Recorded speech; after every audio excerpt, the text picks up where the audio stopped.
Okay, hello everybody. Now my audio is too loud, probably. Turn that a bit down. It's better now.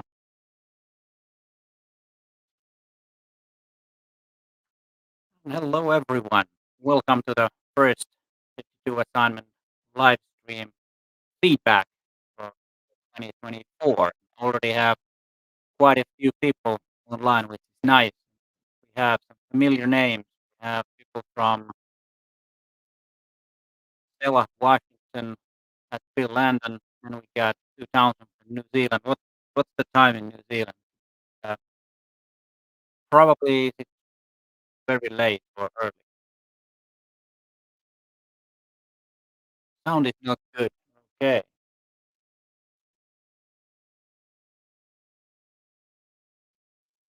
I need to figure that out. What's the what's the sound problem? Let's see if we could reset that one, and let's try to reset that one. Any better?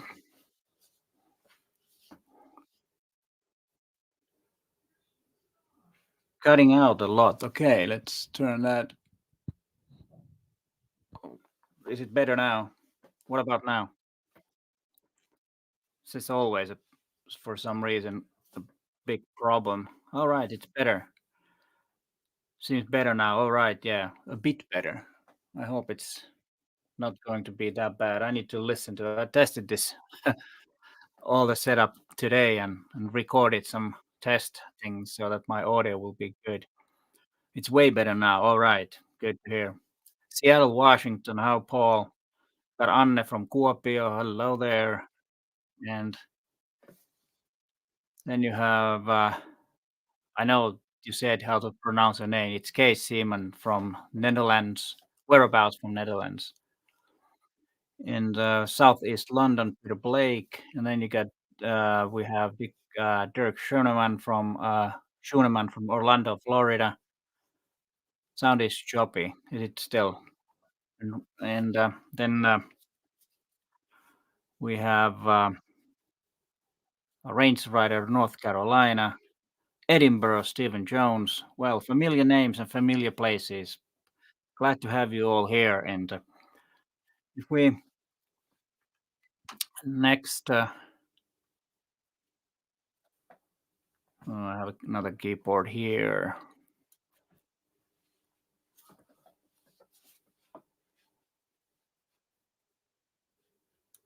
Let's see. Okay, now we have the schedule for tonight.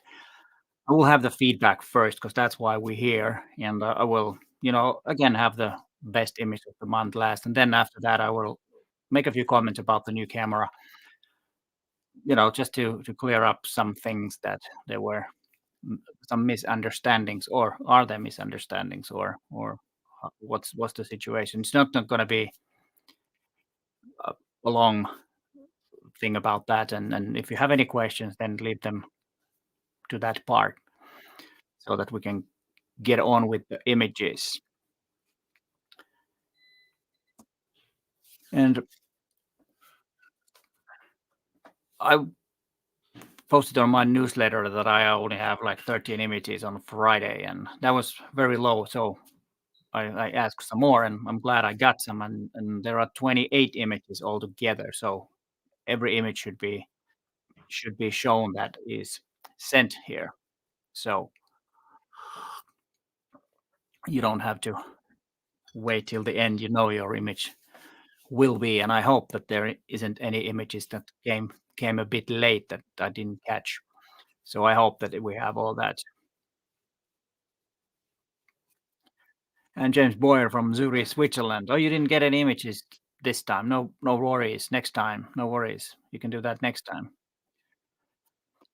Yeah, this is the distribute or the not the distribution. The share of different images. So 37% was kinetic photography, 26 was abstract texture, and 18.5 were light painting, long exposure, and double exposure. So quite evenly interesting subjects or assignments this time because there's okay. Kinetic photography was the clear most popular one that was sent to this live stream. But let's get right into the business and go to the first image. And this is Joao Aldea. This is just a graffiti on abandoned place. And what I like about this is that I'm just working on my first zine, and it's all about street art and graffiti and ice.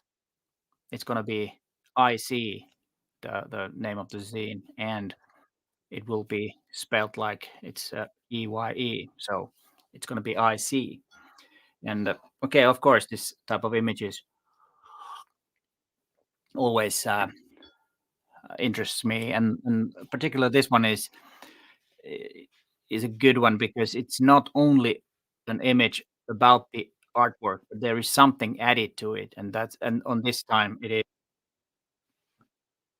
these areas here that are added so that you make your kind of like make the image your own. And if without those, it would be just a copy of the artwork that somebody made. So always when you do this and show the images, try to add something to it if you want to make it a better photograph. Of course, photographing something like this for your own memory, for your own kind of like a part of the trip or wherever you see them, of course, that's a different thing.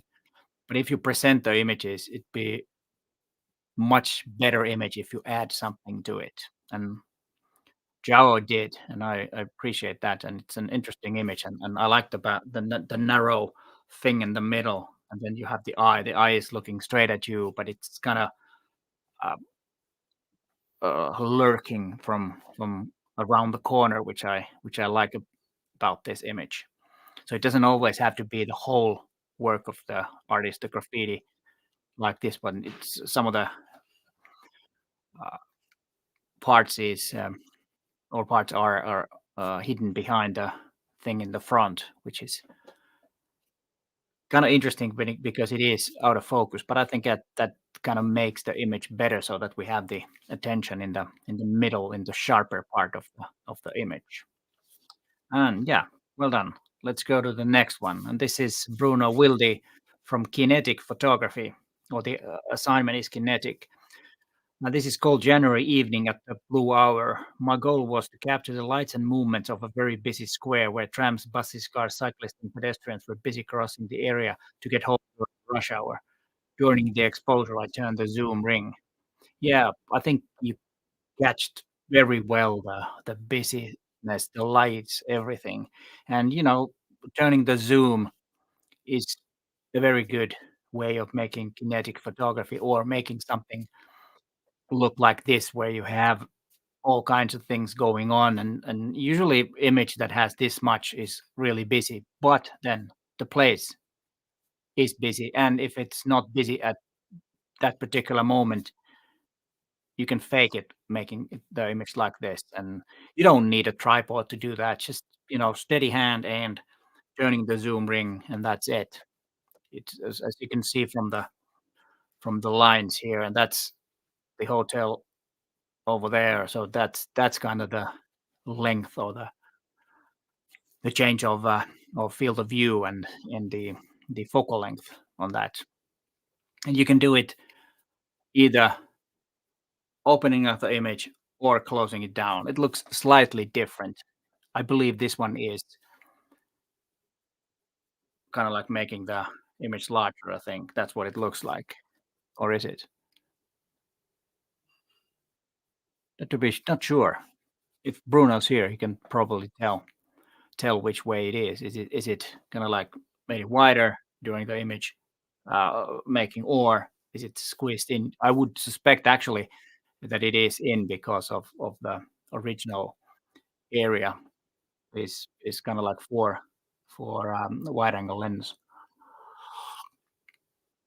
Most likely it's done that way, zooming in, but you can do both, and it looks a bit different. Yeah, well done. I really like this type of image.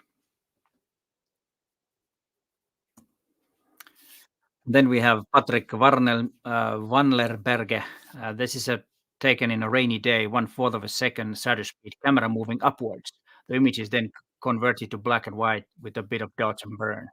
Yeah, that's a good thing to add to the mood and do some dodging and some burning, and you can clearly see that there is some brighter parts and darker parts that are done to make the image more dramatic. And I really appreciate this image. This is a great photograph and a stunning image and very simple technique, which doesn't really require that much. Just to move the camera steadily, and when you do that, it's good to have the camera kind of like going straight up.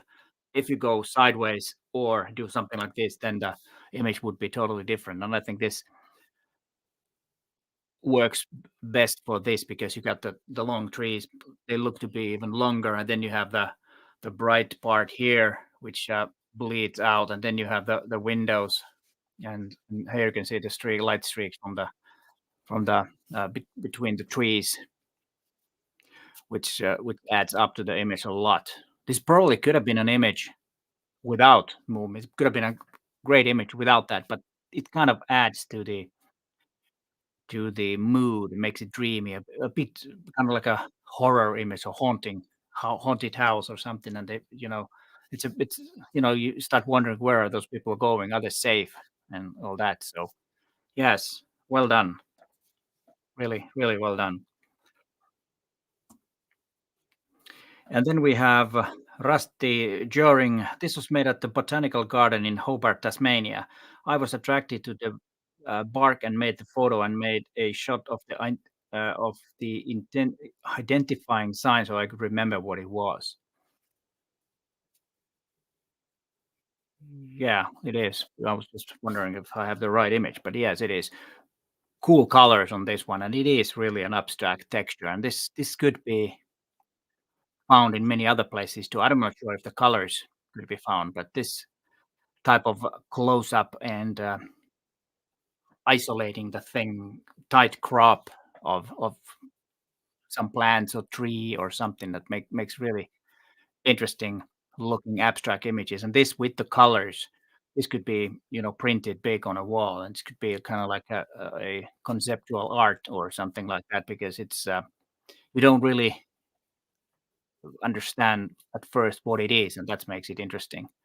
I would Well, it's just me, but I would probably make this or add some contrast to this image and make it even brighter. But on the other hand, these slightly muted colors looks really nice. And of course, it depends on your style, what you want to do. But I would probably make the colors a bit brighter.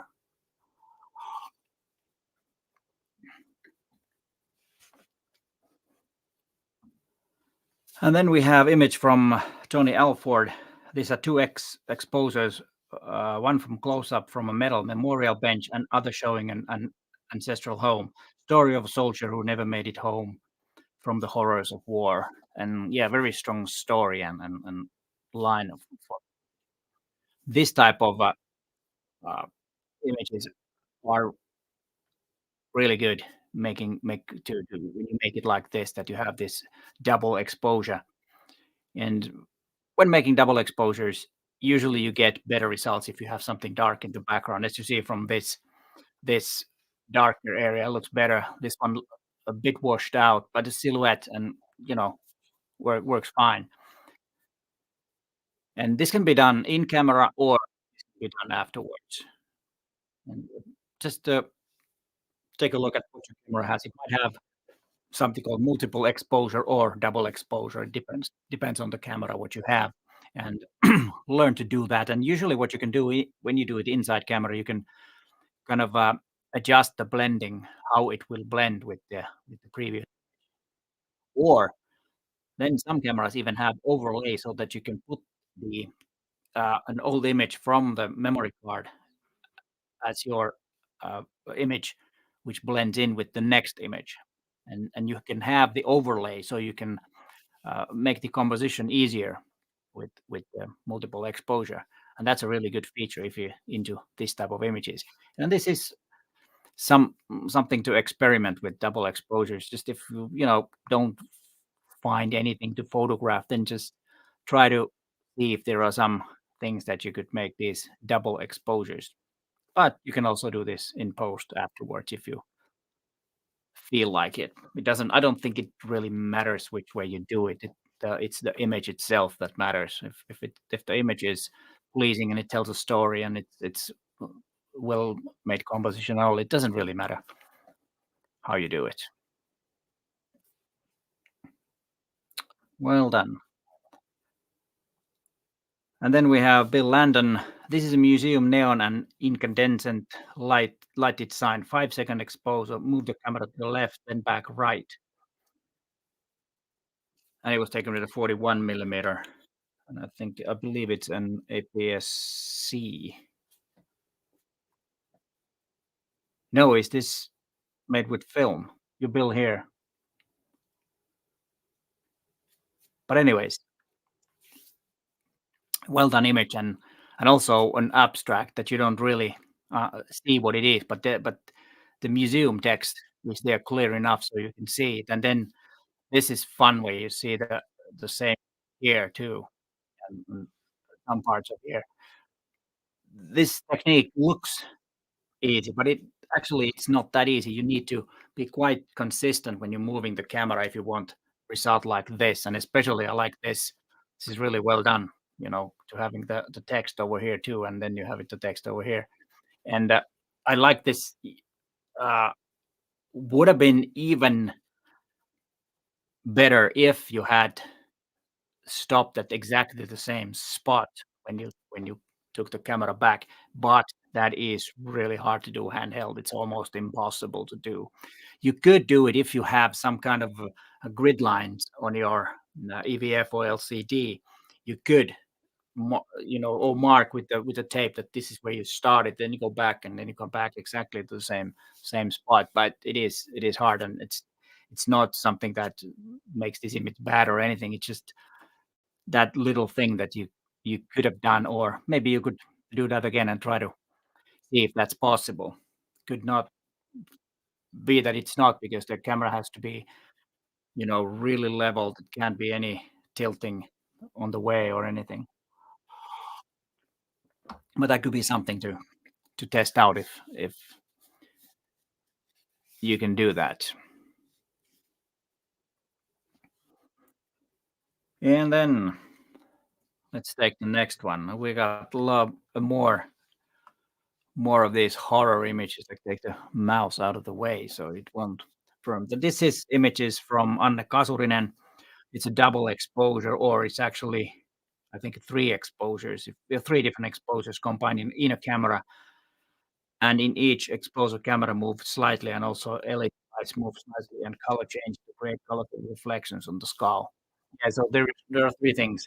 There are three shots in camera made, and the camera has been moved between the shots and also the lights. And I think this is something that many of us don't do, is to move the lights, because that gives that really cool looking image.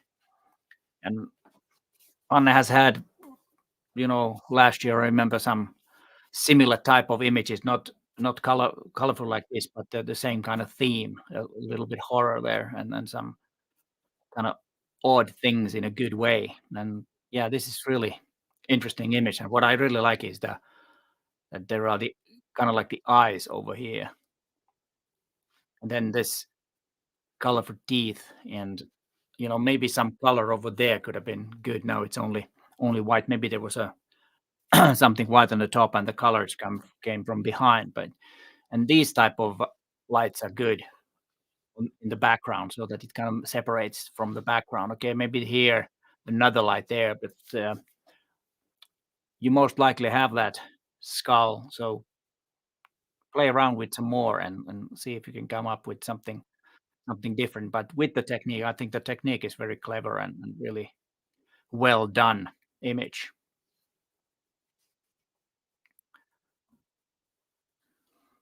Then we have Dirk Schunemann. At first glance, this may seem like a blocks with soft rounded edges, but it's a solid piece of concrete with the shadow of a chain link fence over it. Yeah, first when I looked at it, I really thought that when I first saw this and looked at it, it looked like some tiles, and it's always interesting when you photograph and then you do something and you trick the viewer to see something different at first, and then when they realize what it is, it's always a nice thing when you find something in the image that you don't really realize, or you start looking at what is this? What is this? And that's always makes the image more interesting. And this, you know, is a simple image, but you have to see this. Not all of us would have seen this thing because you got the colors, you got the texture, and then you have the uh, the what do you call the shadow from the fence, and then it's all about playing around what part of that you will make the image. And of course, it's always, you need to place yourself so you're not in the image if you don't want to. Or I mean, your shadow is not in the image. But I really like the colors and the texture and the idea of this image. Yeah, well done. And this was abstract textures, yes. And then when I saw this one, I was like, "What is this?" But there's a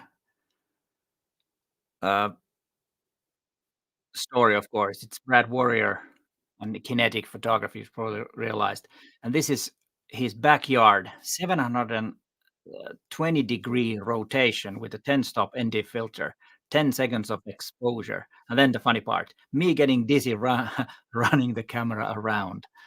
I can imagine that is turning around. So it's, you know, two times around. And what's really good about this image that you really was able to hold the camera on the same level.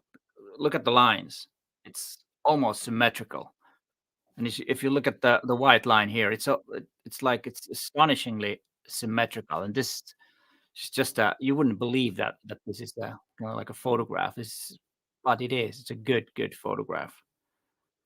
This is something that you could do some more to get dizzy and go around and do this because it would give you totally different colors, different types of lines, and that could be something interesting to make so that you have, for example, on the beach, for example, you have the sea on the other side and some, maybe some buildings on the other side and see how that would look. I don't know because you can't really tell what you have in your backyard from this. Probably some grass and maybe it's the house and then the sky, but it's this is something that you can actually look for a long time. That's a great image. Let's go to the next one. Yeah, this is a familiar place. I see this almost every day when I go to downtown. The unbearable smoothness of tower buildings of Kalasatama, Janne Lehto and abstract textures. And yes, these are fairly new high rises in an old harbor that was, built for housing, or there are, apartment buildings and housing on that old harbor area in Helsinki. And I've made couple of videos in that area. I like to go and walk by the sea and look at the new buildings because it's changing all the time, and there's actually underneath the big shopping mall too. But yeah, I like the way that it's tilted and what it makes so abstract. You can if you don't know what it is, you start wondering first, and you don't really realize like the one with the fence and the shadow. It's like I said, it's always interesting when you it takes a little while to realize what it is. Of course, for me, I've seen these so many times, I realize that, but still, it's and the square format and everything, it works really nice.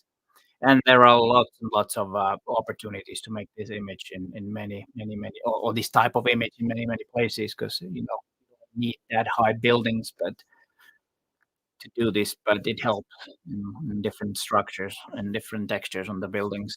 And this is well done, really well.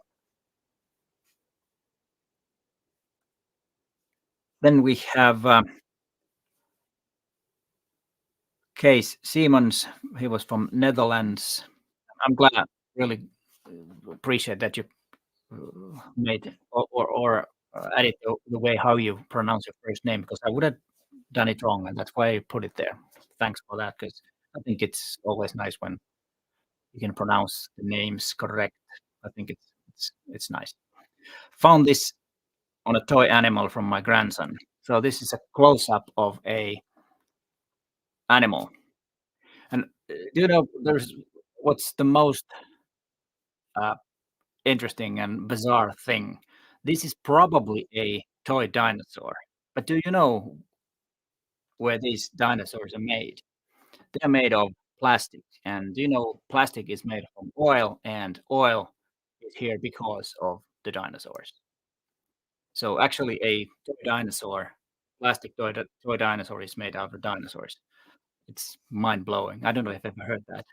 But anyways, very good image. I like the different colors, the textures, and this line here is kind of like a leading line and goes up and makes the image kind of like when you have the wait a minute, which way I show it. You go to the from lower left, upper right. That's how most of the or, or most people in the world see progress. It's the other way around in some Asian countries because they read to the from uh, from right to left. We read in from right to from left to right. So that's why this is going up. In some cultures, this is going down. It depends on how you read the image from which way. And yeah, this is also a good example of a thing that you can find something to photograph everywhere. Just matter of seeing and being creative. I like this type of image. This could be a set of images, take close-ups of toys and with different textures and stuff. That could make an interesting set of images. Well done. And then we have, okay, Canon, a shadowed water fountain in my garden, swinging the camera around by a strong tether. Yeah, this on this one, the camera has gone like this and looks good. Here you can see the amount that it has been moving, and it almost is like it's been turned all the way around because that's what it looks like, and it can make you really dizzy.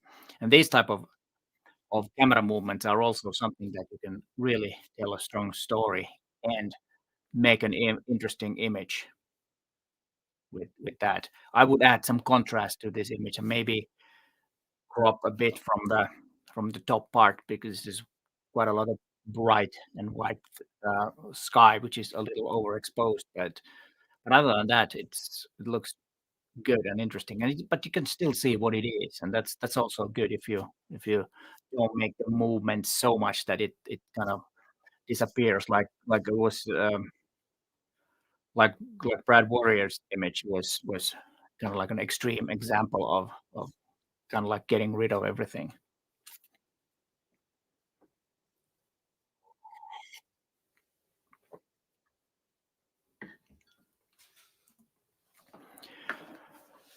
And then we have this abstract image, which is also in Kinetic photography, and it's Margaret Wong. And it's this strange object is actually a pedestrian bridge, which I really like and have photographed many ways and many times. So I thought it would be a good to try a different way.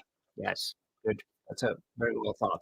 It was a really fun night, and I got lots of different images around the area. But chose this as it has a bit mystery about it. Yeah, of course it's really hard to say if this is the right image, but it looks good. So most likely it is. But if you have more of these type of images, there's also a set of images that you might combine and maybe make a triptych or something. But yeah, I like about the thing is that it is symmetrical because of the reflection, but still because it's a reflection and the water is moving, it's not totally symmetrical. even though it is. And then the lines over here are real cool. And then this kind of makes me wonder. First, I thought that it was a double exposure because how come that is sharp and then you have these moving lines and it's kind of messes up with my mind. I don't really sure what it is, why it is like that, but it looks good anyways. And I like the black and white. There's probably some colors in this too, so I don't know what this would look like if this was in color. And also these type of images, if you want to make it really abstract or that, then just turn the image so upside down or just sideways, just 90 degrees to the left or right. It depends on the image, and that also hides what it is, and then it's all about colors and light and in this case, a grayscale, black and white, and something between. And this particular image is very high contrast. There is not much different gray shades on this one. Yeah, well done. And this is a good thing because, like I said, I have photographed many ways and many times, so thought it would be good to try a different way. Yes, that's exactly something that you should try because it's always when you are in a familiar place, at least for me, it's not that inspiring because you've been photographing it so many times. But add the inspiration to it is to try to photograph it in a different way, try a different method, or if you do black and white, try color and all that, or different focal lengths or something that is different.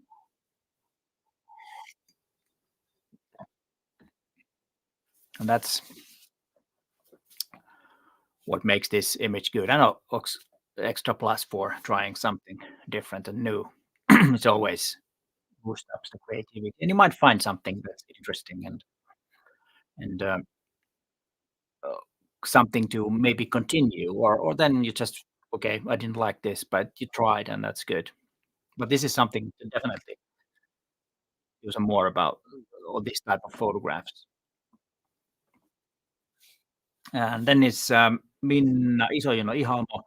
To me, a typical way to do photography is to move the camera and use long exposure and a variable ND filter. This one was shot in Tallinn. Yeah, actually, now that you said it, that it was from Tallinn, you can really recognize some of the buildings. But of course, it could be somewhere in any old city in Europe. But yes, looks like Tallinn. And this is like a painting, like an impressionistic painting, which kind of is not sharp and it doesn't have to be sharp. It's when you're moving the camera, it just makes the nice muted colors just to blend it, and this could be like a multiple exposure or many of the assignments. Even though if it's not double exposure, then of course it's not. But this could be, and also I'm not sure if this is the same person. It looks like the same person over here, and I like the square format too. This is also a very good image.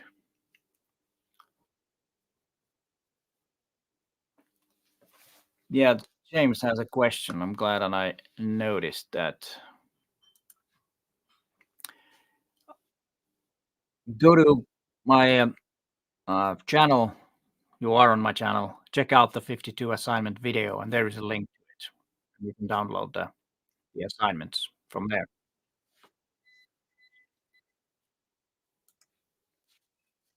Yes, well done, Minna. And yeah, one more thing. Having a ND filter which blocks light so that you need longer shutter speeds, or you need to open up the aperture, or you know, m- uh, uh, rise up the ISO is something to do. And on this one, of course, it's the shutter speed that is longer, and variable ND filters are really good for that because then you can adjust the amount of how much the ND filter blocks the light. That's a good one to have to if you are interested in making these images, these type of images. And then we have Judith Clark Upton. The image or the name of the image is Riley. This was my first day out with my camera after a 4-day ice storm. Well, that's, that's a long time. We've had some snowstorms, but not 4 days and not ice, it's snow. That sounds horrible. Our walking path was covered in fur and spruce both, and my dogs were ecstatic to be able to run. I decided to work on photography. I lowered my shutter speed, lowered and closed up the aperture. I did not really like the results with the camera spin or ICM. Every, everything was pine green and light not great. But my dogs added some interest, so I kept a slow exposure speed and tried to catch them in a recognizable way, not just blurs as they ran the path. This was my favorite. Yeah, how many of you, when you saw this image, saw the dog? Because I didn't. I was first like it's interesting abstract, but you can clearly see the face. This is this image made me smile. It's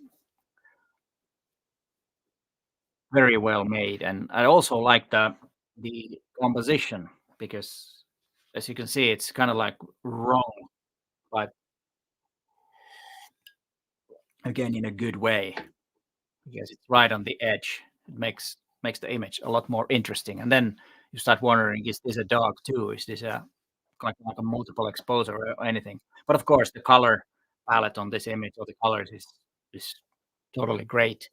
I really like this image.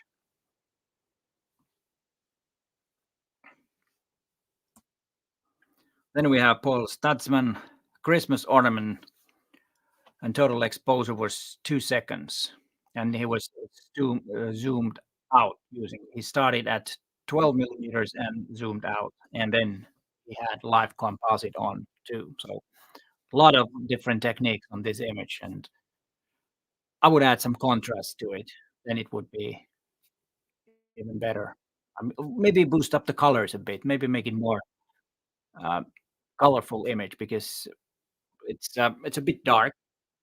So boost up the colors a bit. It would be even better because I like this image a lot because of the again, you don't really see kind of like see, okay, it's Christmas, but you don't really see what's going on here. You see that it's kind of like a plasma ball or something, but then you realize that it's an ornament on a Christmas tree.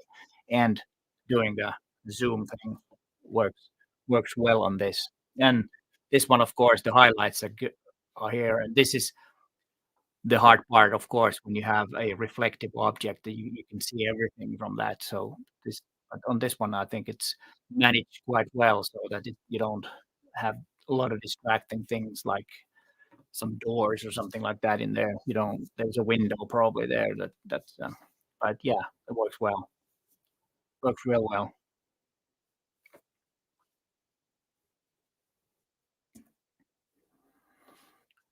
And then we have Jose Guzmanovsky. I wanted to try something different, so I decided to set a long expose while traveling on a horizontal mover.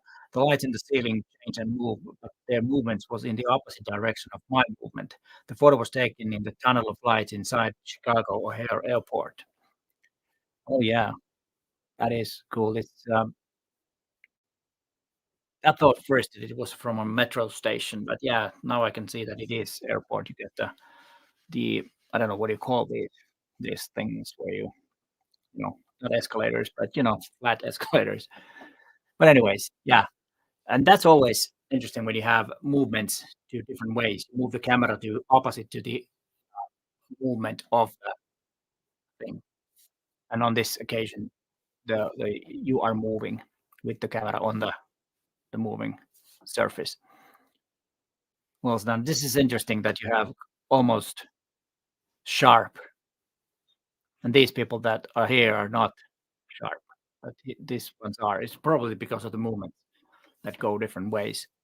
And yeah, I would probably darken this side slightly because I this is really interesting looking, and this is not so much. But of course, it fits in the image, darkening it a bit and maybe warming it up a bit because it's just, or then make it even more blue, then it could be a really good contrast. But I would play around with this because it looks really interesting. And again, it's something that you don't really immediately realize what it is. You have to think a bit, and then all of a sudden everything comes to you start seeing familiar things from the airport. Well done. Then we have this one from Annika Joval. It's a abstract texture, and it's a tree, and I really like the composition on this one. It's an odd image in a good way, and the slight green here is totally cool. It adds up to the image. It's almost a monochrome, but you can see the green on the tree here and see that it's not a monochrome image because at at the moment, at least here in Finland, everything is monochrome. You don't really see any colors. You can take a photograph of streets. You have people with black coats, black cars, and then there are white snow, and that's it. It doesn't matter if you use monochrome or color; it still looks the same. So I really like the slight green thing, and also what's uh, funny is this. It's kind of like creeping out a little bit, so you don't know what it is. Is it coming out of the tree? Is the tree alive? Well, apparently it is, but you know what I mean, alive in the sense that it starts moving, and it's a bit odd composition, which is a good thing because you start thinking that why is it done like this? And yeah, and this one also you know turn this around maybe upside down. That could look interesting. Yeah, it's well done.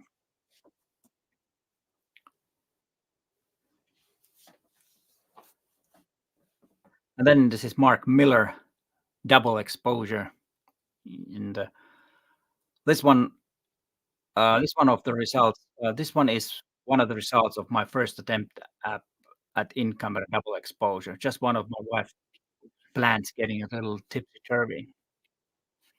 I think this is well done, this image, and I like the background is kinda like you this messes up with your your mind again because you don't really first see that how, "Wait a minute, is there a mirror? What's going on?" But then you, of course, realize that it's a double exposure, and I like the way that it blends into each other with this, so it's kinda like a strange looking plant, and some you know, play around with something like this. With objects that's kinda like a mirroring to each other or something could work with other object too, but I really like that you chose a plant because this part makes it interesting because it looks like it's kinda like a growing from, you know, from this spot to this spot or whatever, and then you have these on the side, and then you have the, um, the shadows of the thing with a hard light. There's probably a light in top on in top of it. Yeah. Really cool looking image. This one also adds some contrast to it, so it makes this even more pop out. Then we have Richard Priestley. This photo was taken using my OM10 Mark IV, using the concept of intentional camera movement. Essentially, I was key to avoid being hit by the cyclist and managed to use the concept of ICM to show his speed by panning the shot to show the fusion of movement, color speed, etc., to capture the essence of movement. Yeah, you really did that. And this is interesting because when you look at the image, you immediately see that it's a cyclist, it's a bike. Most likely not a motorbike, like you said, it's a cyclist, so it's a bike. And all the colors. And what I like about this also is the image noise makes it more interesting on this particular. It's probably slightly underexposed and then brought up because it gives the image a more feel to it when you have it's not so that you have, as you see, especially from me, I don't know if you can see it on YouTube, but especially here, you can see that there is some noise, which on this particular image, I think makes it better. It's more like a painting like that. And then here you can see how long it has been, the camera has been moving, and the composition and everything works on this. Maybe this one is slightly too bright. I would probably uh, darken it a bit from the bottom, just to try and see how it works, because this part here looks stunning with the texture and the colors and all the and look at how many different yellows there is. There's, really, really light yellow, and then you go darker, and then the same here, even darker, and same thing with the blue colors, and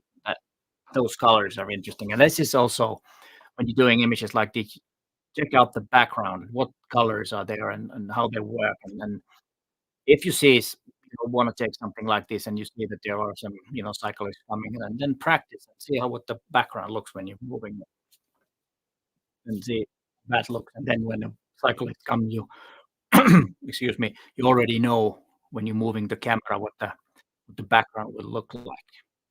But yeah, I really like these type of images. They again are visually really pleasing, and can be done with any camera that can, adjust a little bit longer shutter speed. Then we have another Kinetic photography. This is Peter Blake. On taking the image, I turned the camera clockwise. The shutter speed was 1 second at f4. I straightened the image in post and made a small crop to put the fire in the center of the image where I think it should be. Yeah, that's just first. Okay, you look at this image and say that's not possible. You can't really, unless you're turning it from the center point of the fire. But I think this one was made in post, and it's totally fine.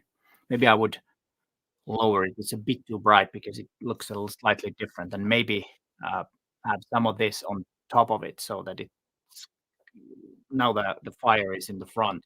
So make it so that this part is kind of blended or over this, so that it's kind of like makes more layers to the image. But yeah, works really well. And turning the camera and then having another photograph that's blended in.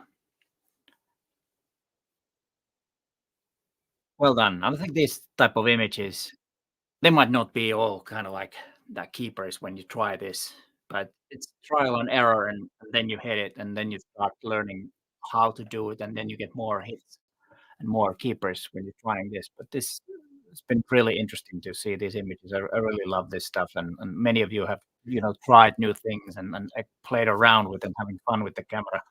It's marvelous. I really like this. Then we have Run Fuchs. It's abstract textures.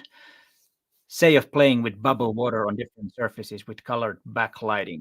Yeah, this is something that I've sometimes also played around with macro. You put some soda water in a glass, and then you put some, gels and colored lights in the background, and just, photograph away.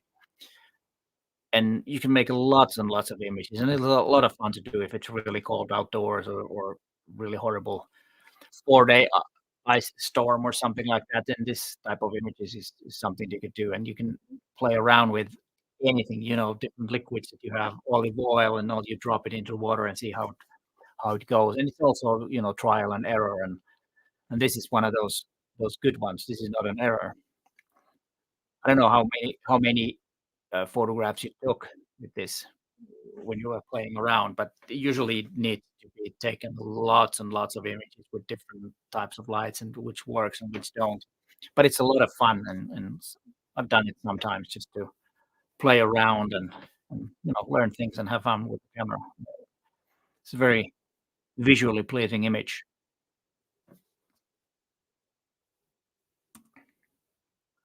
Then we have Ray Hudson, City Girl. It seems that the challenges for this year are all about trying new things and learning new things.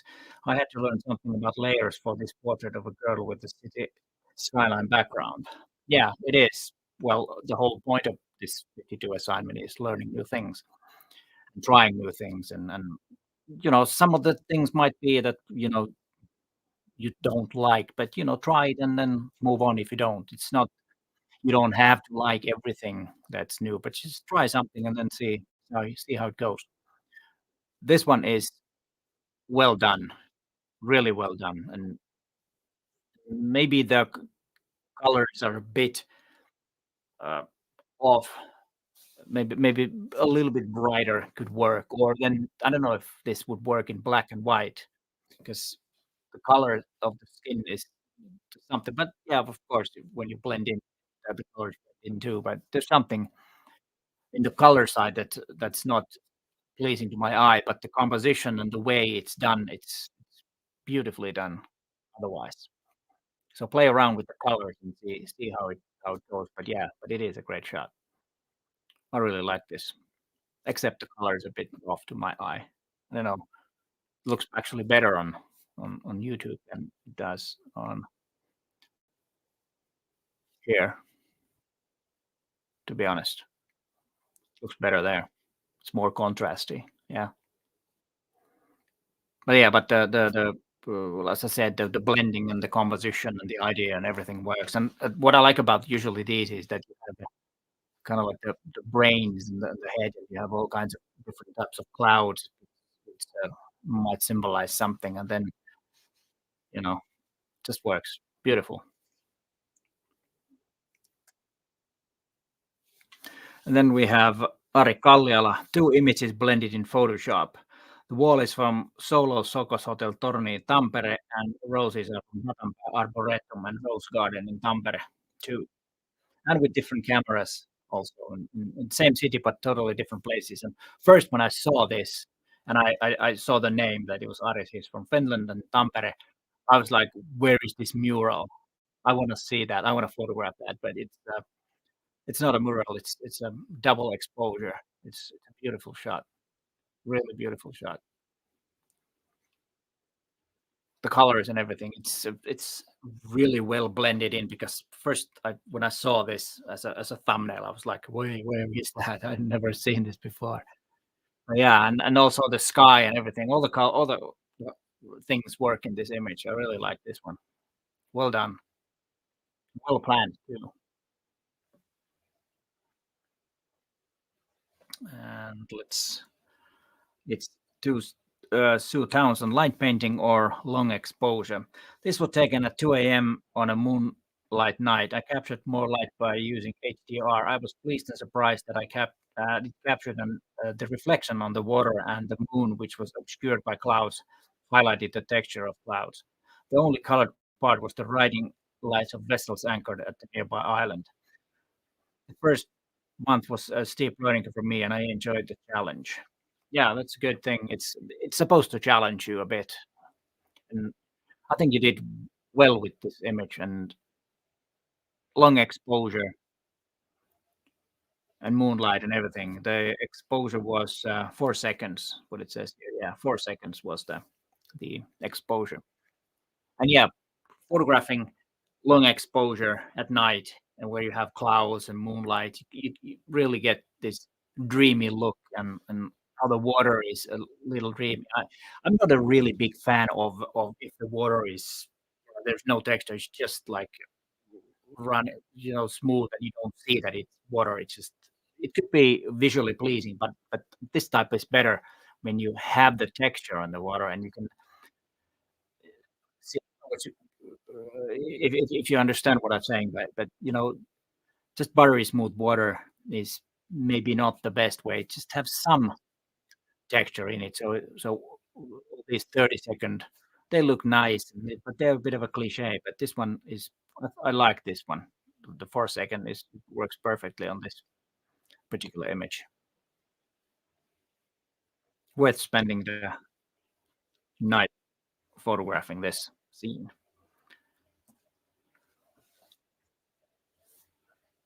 Then we have Wilford Abernathy. I'd never gone out to photograph textures before, but with nothing in mind, I around and realized that interesting textures can be found almost anywhere. On the side of a city metal trash collection bin, I recognized an abstract set of human eyes looking. Wonder if I have everything. yeah, there are 2 eyes and the nose over there, and then, forehead has some odd things here and that. But yeah, you're totally right. You just need to kind of be aware and look around to see those abstract textures because they are everywhere. But beware that people might look at you a bit funny way when they're walking by if you're kind of like going down to a dumpster bin and photograph the rust on top of it. But yes, it makes a great image. And this one has everything. Look at the colors. Look at everything on this. And I really like that you talked about the eyes. It's really true, and you start seeing things and textures make objects and subjects and even faces if you look at them right. And these are also images that play around with, you know, turn them around and make a mirror, so flip it and turn it around and see how it looks. I think this one looks quite good like this. Really well done again.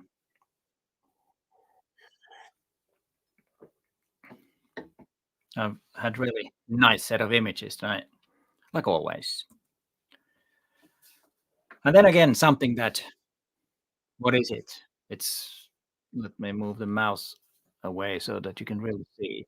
Yeah, it looks stunning on the stream there. This is Isabella Fargo, who thought that my cat self-rolling lighting ball would be a great toy for me too. On the 1st of January on this year, I made some shots about it.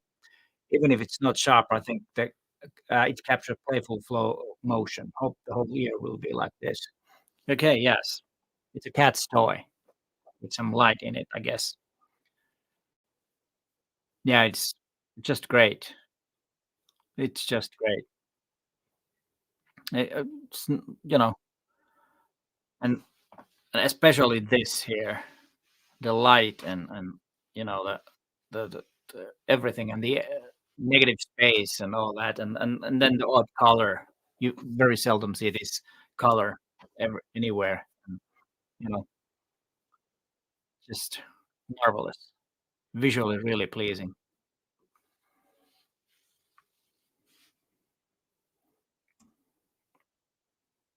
And then we have this one, I guess, is the last image from Yossi Ran, or not last image from him, but the last image of this live stream. Afternoon walk median in the median through a Ha Navid Boulevard in Haifa, Israel. With the magnificent image stabilization, I can easily take handheld pictures or even 10 seconds. In this case, I held the camera for 8 seconds.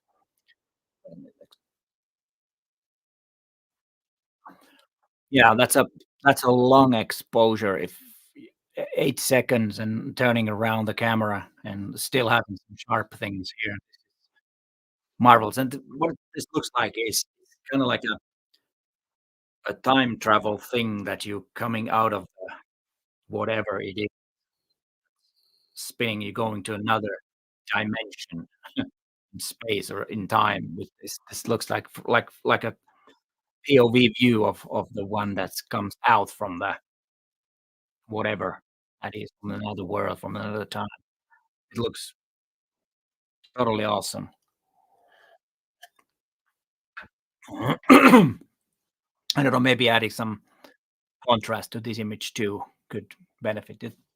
Looks a little bit better that the image on the stream is more contrasting than on my screen. But yeah,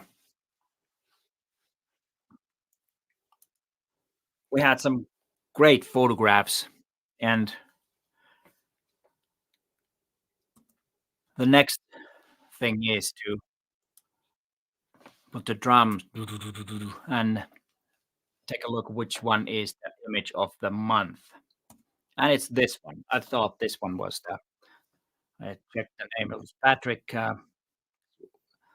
Wandelberger's image, which is this month's image. I don't know if you agree. Maybe you would have picked something else, but I really like this one. This had so many good elements in the image, and it was made even better with some, dodge and burning to add. to the mood and everything. And I probably will ask Patrick if I can save because I told that I will delete everything, but I was thinking of maybe having a the last live stream of 52 assignments and see the all the best images of the month. So I will for the next live stream I will ask permission to save the image of the month so that I can show it another time. But I will ask Patrick if I can use this image on that live stream too. Yeah, I don't know. Do you agree with me with the best image, or do you think that it was should have been something else?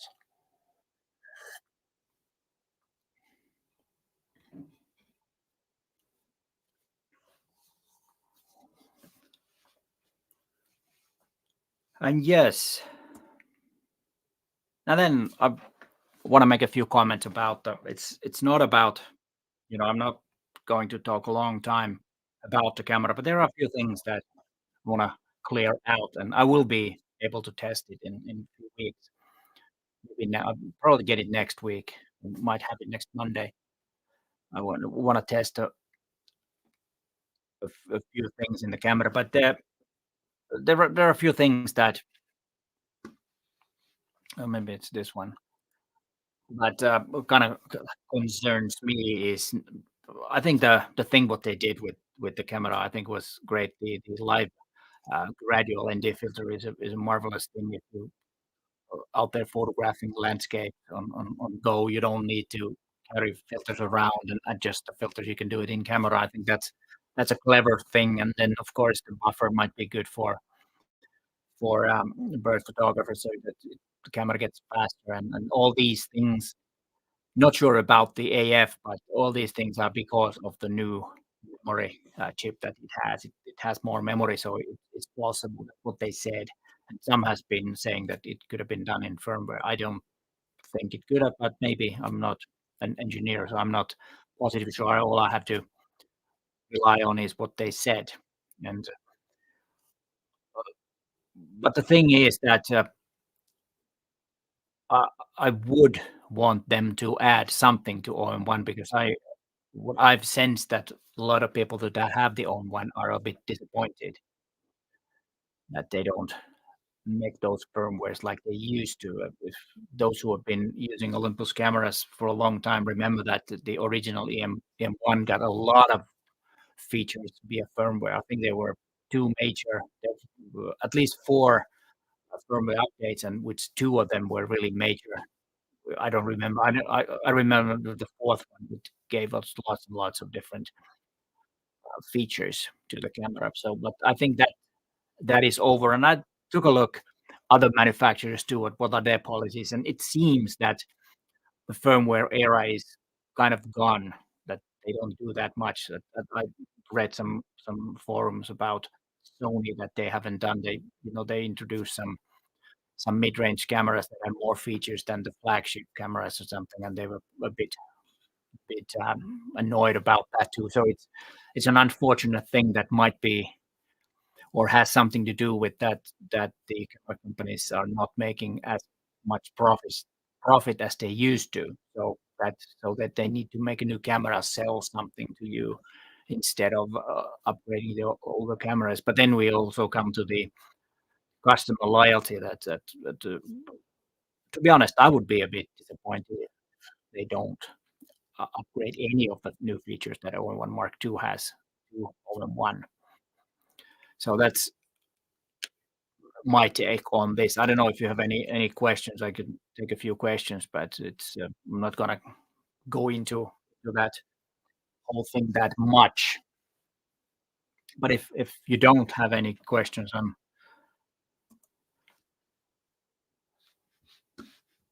wrong mouse. I want to thank you for sending those images. And